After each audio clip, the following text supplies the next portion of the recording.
रायगड महाराष्ट्रासह देश विदेशातील ताज्या बातम्या पाहण्यासाठी मॅक्स इंडिया लाईव्ह चॅनलला सबस्क्राईब करा आणि बेल आयकॉन दाबायला विसरू नका।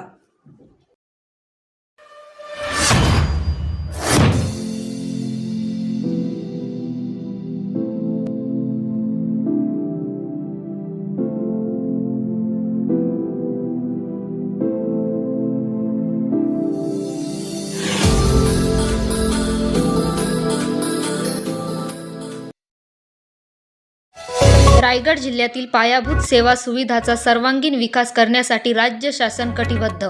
पालकमंत्री उदय सामंत। कोलाड आणि वीर रेल्वे स्थानक परिसराचे सुशोभीकरण कामाचे लोकार्पण संपन्न।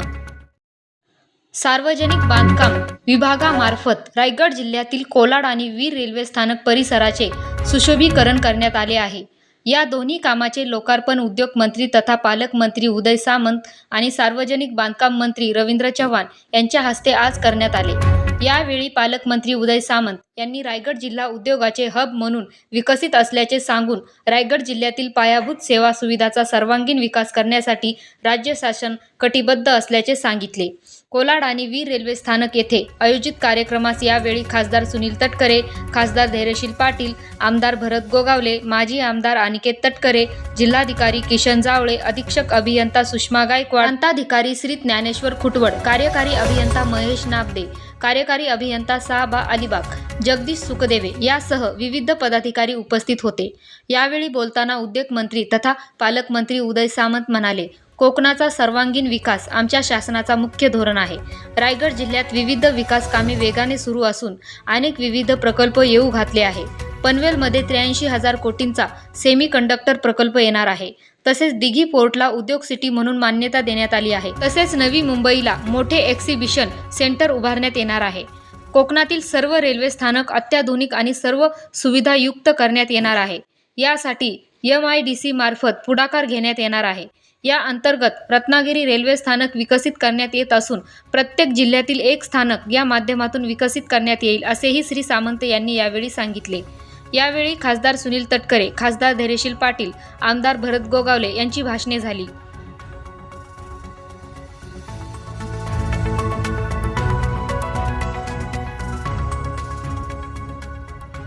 आणि रायगडवासियांसाठी अतिशय महत्त्वाची बाब जी काल कॅबिनेट मीटिंगमध्ये आणि कॅबिनेट सब कमिटीमध्ये घडली ती म्हणजे आपल्याला माहित असेल की गेले 2-2.25 वर्ष आदरणीय एकनाथ शिंदे साहेब मुख्यमंत्री झाल्यानंतर, देवेंद्रजी उपमुख्यमंत्री झाल्यानंतर आणि अजितदादा उपमुख्यमंत्री झाल्यानंतर जसा लोकसभेमध्ये काही लोकांनी फेक नरेटिव्ह सेट केला तसा उद्योग विभागाचा देखील फेक नरेटिव्ह सेट करण्याचा प्रयत्न ही काही लोक करत होती।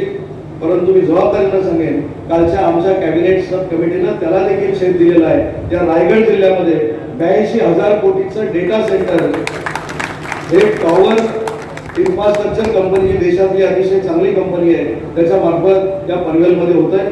आणि मला असं वाटतं की भविष्यामध्ये रायगड जिल्हा हा उद्योग क्षेत्राचा हब बनणार आहे। आज लेदर क्लस्टर आमच्याकडे, आता मी तटकरे साहेबांना आणि खासदार साहेबांना सांगत होतो, पाटील साहेबांना, की सिनार्मस नावाची कंपनी येणार की जाणार याच्यावर आपण चर्चा करत होतो।